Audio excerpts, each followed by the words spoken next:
In problem 2, Julio is 36 years old and James is 11 years old. In how many years will Julio's age be twice James's age? Well, there's a couple of different ways that we could go about solving this problem using a visual method. We could use bars again. So for example, if that bar represents Julio's age, which is 36 years old, and this bar represents James's age, which is 11 years old, in order to use the bars, we would really need to have some kind of exact measurement because we want our eyes to be able to see when the one bar is twice as large as the other, and we have to make sure that the bars are really proportionately set up in the first place, which obviously they're not in this case, because 36 is more than 3 times 11 years old, and I don't think that the blue box is 3 times as large as the green one is there. So if we had some kind of grid with lots of little boxes on it, or we had some tools, some resources that we could use by hand to do this, we could solve it. And what we were going to do then is just keep adding a year onto each of them. And we would continue to do that until one of the bars, or until the blue bar, was twice the size of the smaller bar. Now again, so measurement becomes an issue in doing that.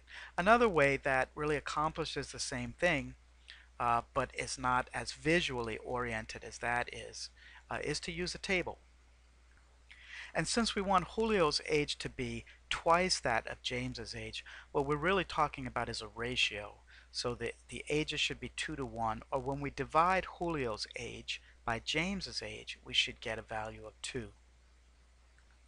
Well, to begin with, if I had a calculator handy, I could calculate that easily, but I do know that it's greater than 3 because 3 times 11 is 33 and Julio is 36 years old.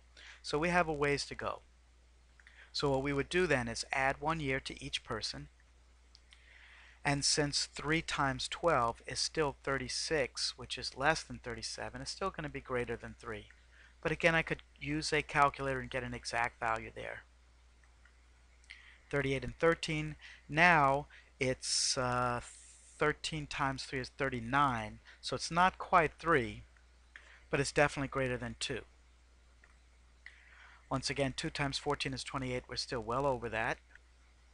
So we increase each number. Now we have 40 and 15. Well, 2 times 15 is 30, so we're still greater than that. 2 times 16 then would be 32, and we're still over that.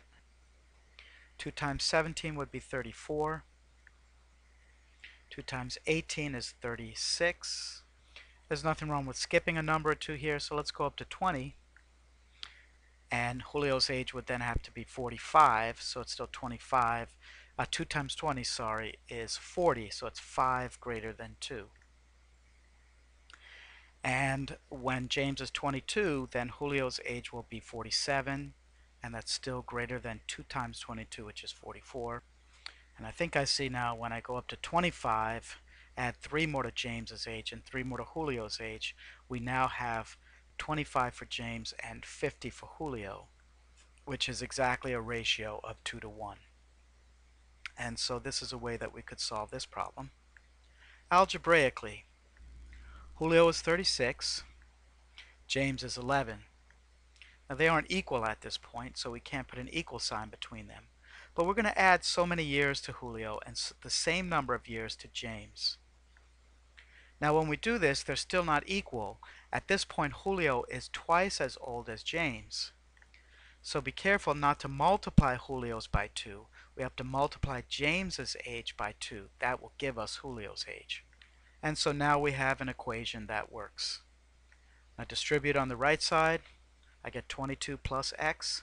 I'm going to subtract x from both sides and subtract 22 from both sides. So when I do this, I get x is equal to 24, which is the number of years before Julio is twice as old as James. And this points out a problem with the way that I did this using the tabular method. I did find the point at which the two ages were the same, but I really don't know how many years that was. Oops, sorry, and I made a mistake in my calculation. When I subtracted 22 from 36, I should have got 14, not 24. So I counted the years up over on the side, and I got 14 that way also.